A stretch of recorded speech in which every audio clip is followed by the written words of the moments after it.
So here's how we're going to solve the switch problem.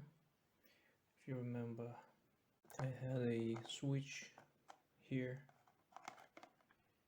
and it got compromised by water because the silicone layer was bad and it started malfunctioning.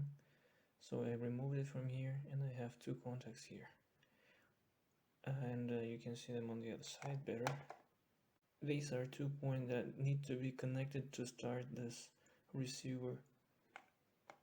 And to do that, I found some switch which I will use to connect two contacts, and I will just turn it on and turn it off so that this receiver starts working, because you can't keep it in on position because this is not how this switch worked. It was a one touch button, so you push the button and you would release that and this receiver would turn on, and then you push the button again, it will turn off. So in this way, as I only had this one at home from one of my toys, broken toys, I'll just do this movement and it will work.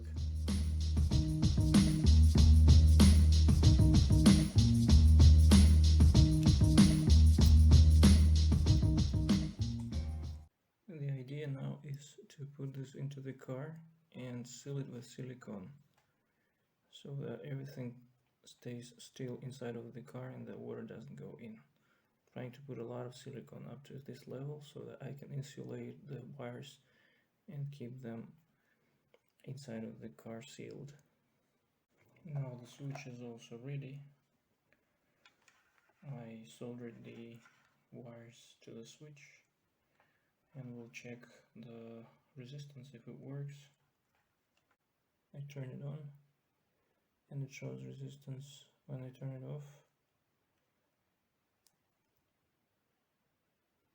it doesn't show any resistance. So it should work now. Now we will connect our receiver to the battery and see how it works. Now when I turn on the switch, that's how it's gonna work. So I turn it on and off and it worked. Unfortunately, after I tried to solder the receiver didn't work long. I didn't get any chance to test it on a car.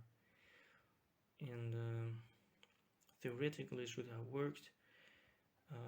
You may say that you shorted the switch for too long and it could burn the receiver, but theoretically you can keep the button pushed and it shouldn't damage the receiver.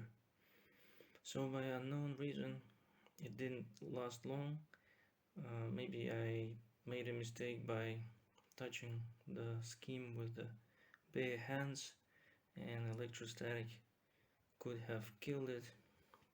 But in the end, the solution is easy. I just got another receiver, and it's cheap. If you have one broken, you can replace it. I turned it on. I tried it with my car, with my transmitter, with the remote control, and it works fine. And we're ready to go. If you look at this new receiver, you can see the same problem. The silicone is not fully covering the switch, and this part of the switch is not protected against any humidity or water.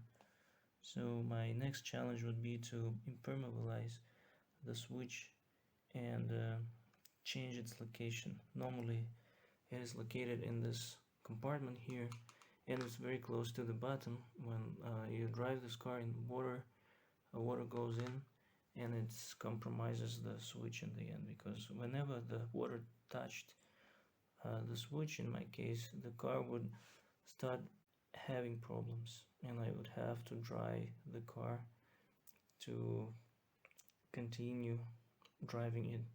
And so what my plan is, I will solder some wires to this, make them longer. The wire on the electrical motor here is not very long. I will make it longer and relocate the transmitter somewhere here or here. We'll see how I'll do that, and also put more silicone on the receiver itself, and we'll see how it works.